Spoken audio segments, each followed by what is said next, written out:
Kitiibwa Allah subhanahu wa ta'ala tuwa obukulembeze ng'abantu ba Buganda tugenda kuleeta buleesi buli kaseera bannaffe naffe twereeteko Allah subhanahu wa ta'ala tuwe obulamu obulungi tuwe emikisa tuseeko Allah subhanahu wa ta'ala obukuumi sallallahu ala sayyidina Muhammad walhamdulillahi rabbil alamin. Amen. Pastor katweyombeeke era tukyasaba ayi Mukama Katonda waffe tukwebaza kubanga otuwadde olunaku luno nga lujja era n'ekkubo eppya n'abantu Mukama twagala tufuuka abajja.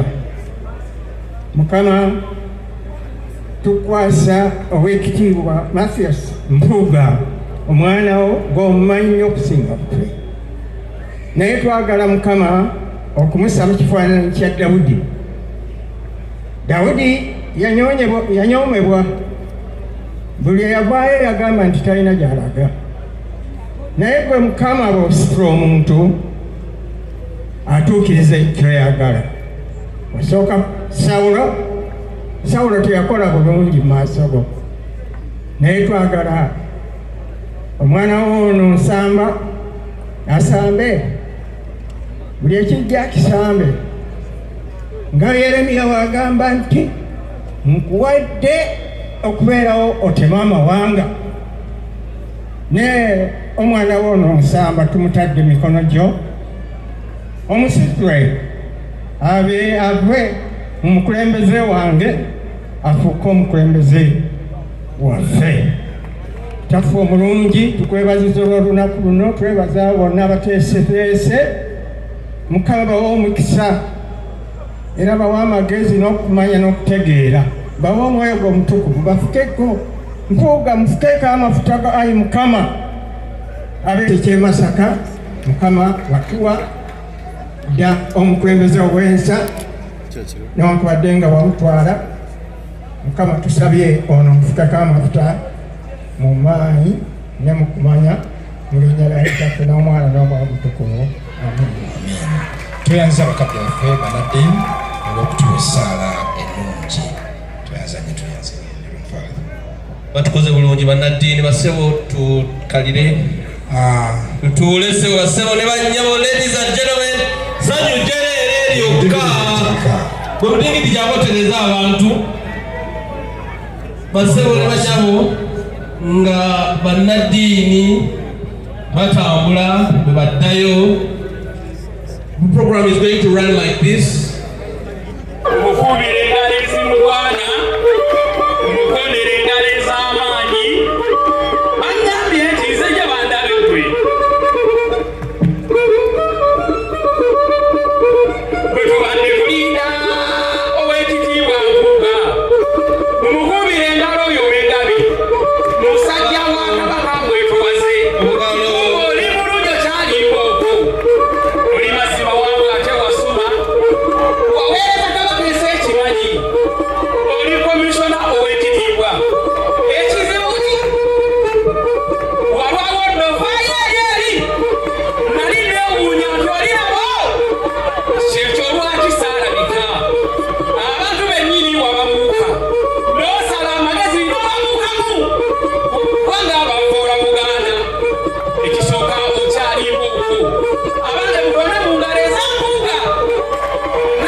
tujakozesa eddakiika emwemu okujja wano nga tetubalyaza amanyiza abalabe mujjeyo mutuule tewagenda ekitiibwa Allah subhanahu wa ta'ala tuwa obukulembeze ng'abantu ba Buganda tugenda kuleeta buleesi buli kaseera bannaffe naffe twereeteko Allah subhanahu wa ta'ala tuwe obulamu obulungi tuwe emikisa tuseeko Allah subhanahu wa ta'ala obukuumi sallallahu ala sayyidina Muhammad walhamdulillahi rabbil alamin.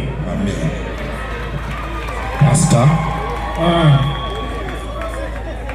Katweyombeeke era tukyasaba ayi Mukama Katonda waffe tukwebaza kubanga otuwadde olunaku luno nga lujja era n'ekkubo eppya n'abantu Mukama twagala tufuuka abajja. Mukama tukwasa ow'ekitiibwa Mathias Mpuuga omwana wo gw'omumanyi okusinga ffe, naye twagala Mukama okumussa mu kifaananyi kya Dawudi. Dawudi yanyoomebwa, buli eyavaayo yagamba nti talina gy'alaga, naye gwe Mukama bw'ositula omuntu atuukiriza kyoyagala.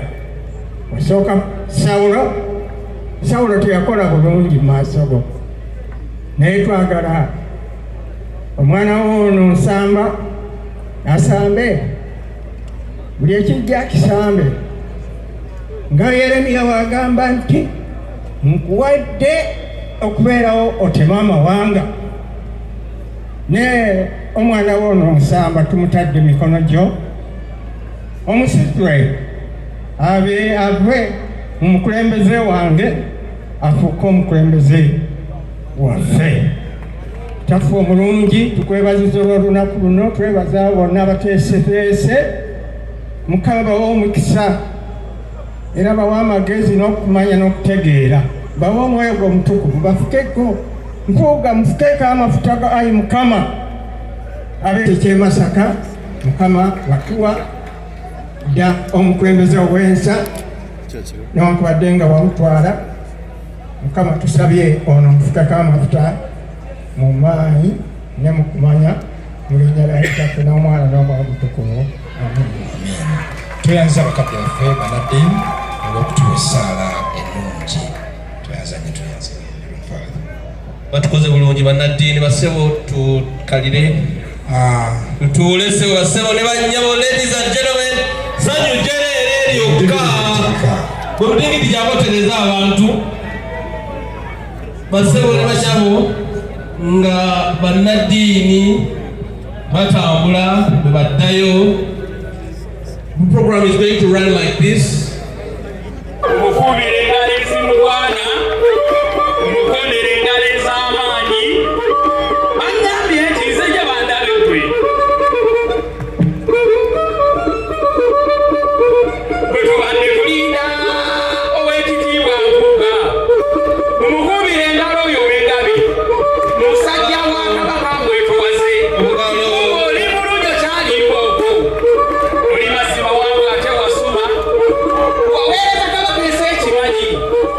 Oli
babibawa ngenda eri kubuuza ku munene naku musana nimbyemu yatukidde kubadde kwanjula teams ezivudde mu bitundu ebyenjawulo tujja kukozesa eddakiika emu okujja